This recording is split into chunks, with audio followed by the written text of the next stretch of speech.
How is it that stories written thousands of years apart, in different languages, on opposite sides of the world, somehow echo the same myth? A perfect world, a man and a woman, a divine command, a forbidden act, a fall, an exile. Sound familiar? It should. You'll hear it in the Garden of Eden, but also in ancient Sumerian texts, where gods walked among men in a sacred garden, or in Zoroastrian writings where a primal couple disobeys a divine command. Even in Greek mythology, think Pandora's box. Different names, different settings, but the skeleton of the story, it repeats again and again. So what's going on? Is it plagiarism on a civilizational scale? A chain of borrowed myths passed from culture to culture, reshaped by each storyteller's tongue? That's one theory. That stories evolve as empires rise and fall, that myths travel along trade routes like spices or silk. But there's another idea. What if we didn't copy these stories from each other? What if we remembered them? What if they're not just myths, but echoes, deep patterns etched into the human psyche, narratives we're all born with, waiting to be retold? Carl Jung called them archetypes, fragments of a shared, universal unconscious.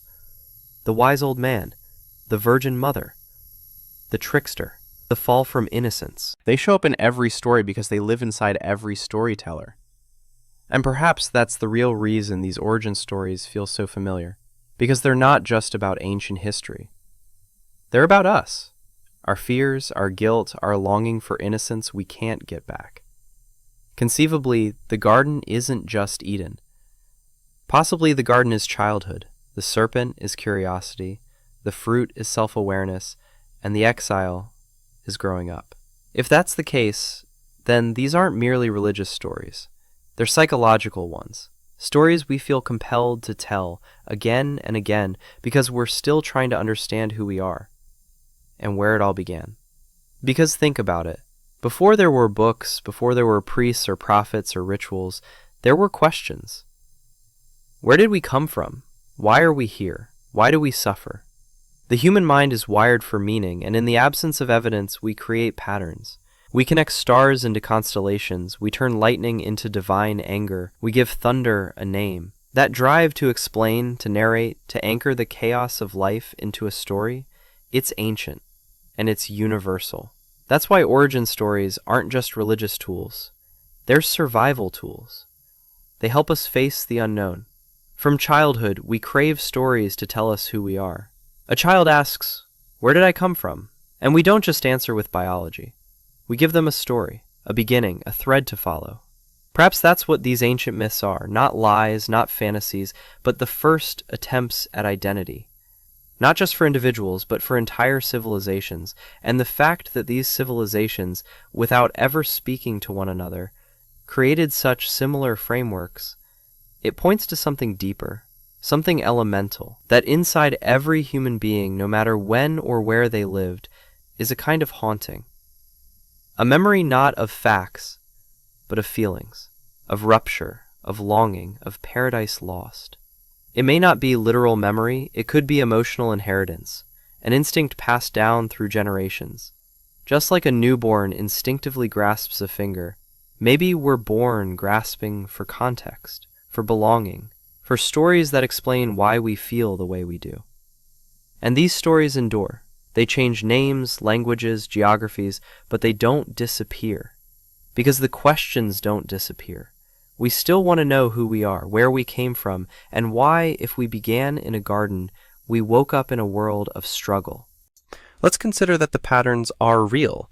The similarities aren't coincidence. They reflect something universal. But what exactly? The obvious answer is this. Stories travel. Ideas migrate. People talk.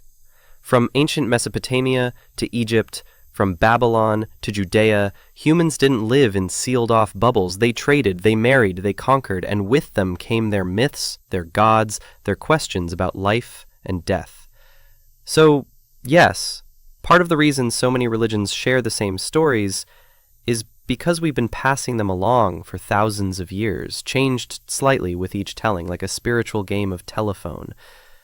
But that's not the entire picture, because the flood myth, for example, shows up not just in the Bible or in Sumerian epics. It's in Hindu texts, it's in Chinese legends, it's in Aztec lore, it's even in Norse mythology. A world washed away, a chosen survivor, a new beginning. These cultures didn't all borrow from one another. They were separated by oceans and centuries. So how did they all imagine the same apocalypse? Perhaps they all experienced something similar. Think about it. Ancient people lived close to rivers for farming, for life, and when those rivers overflowed, it felt like the end of the world. Tsunamis, monsoons, ice melting, land disappearing. For early humans, floods weren't just weather events, they were divine judgment. The wrath of gods, the cleansing of sin, and so the story stuck. Not merely because it was terrifying, but because it explained something no one could control. The earth swallows you, and if you survive, you must have been chosen, saved, purposeful, for a purpose. The same thing happens with other myths too, the fall from paradise, the trickster who brings ruin, the divine punishment, the sacrificial hero. Different details, same rhythm. And the reason they keep showing up could be because those stories are how we've always made sense of suffering. When something terrible happens, a drought, a death, a betrayal, we don't want randomness, we want meaning. Religion, at its core, is humanity's way of making chaos feel intentional. That's why every culture invents gods, not just to explain the stars or the seasons, but to explain pain. Why do we die? Why do we hurt the people we love? Why do we feel ashamed? Origin stories aren't just about beginnings, they're about blame, and the hope that, by understanding how we fell, we might learn how to rise. So it may not be that we all copied the same story, but that we all lived it. In different places, in different ways, but with the same aching questions. And when we didn't have answers, we built them out of myth. We wrapped the inexplicable in the divine. We turned loss into morality tales. We shaped suffering into symbols, and over time those symbols hardened into belief, into systems, into religions. But beneath all the ritual, all the theology, all the division, the stories remain, and they still rhyme. That might be the most human thing about them. Because no matter the language or landscape, the myths all end the same way, with hope, with renewal, with the quiet suggestion that we can begin again. And perhaps that's why these stories endure, not because they are identical, but because they are familiar, resonant, rooted in what it means to be human in a mysterious world. They remind us that we are not the first to wonder, to grieve, to hope. And we won't be the last. When we look closely, we see not just patterns of belief, but of survival. Stories gave structure to suffering. Stories gave voice to the silence of loss. They transformed chaos into a journey, with a beginning, middle, and end, a reason, a path, a conclusion. And maybe that's what the oldest myths really are, not science, not doctrine, but direction, a kind of compass pointing not to the literal past, but toward the shared experience of being human, and all the mystery that comes with it. At this point, the question isn't whether the stories are real in a literal sense. The more profound question is what they represent, what they're trying to express, what emotional truth they are carrying forward generation after generation. We may never know whether there was truly a garden or a flood or a chosen one, but we can know how those stories made people feel. We can understand what it meant to believe that suffering had a cause and that redemption had a path. Perhaps that's the true function of these origin stories, not to inform, but to orient, to help people locate themselves in the cosmos, to give structure to a life that feels random, to time that feels endless, and to death that feels sudden. And there's something deeply unifying about that, not because all religions are the same. They're not. Their languages differ, their rituals diverge, their laws and visions of the divine are often in direct contrast. But still, the scaffolding of their myths, especially at the beginning, are strangely aligned.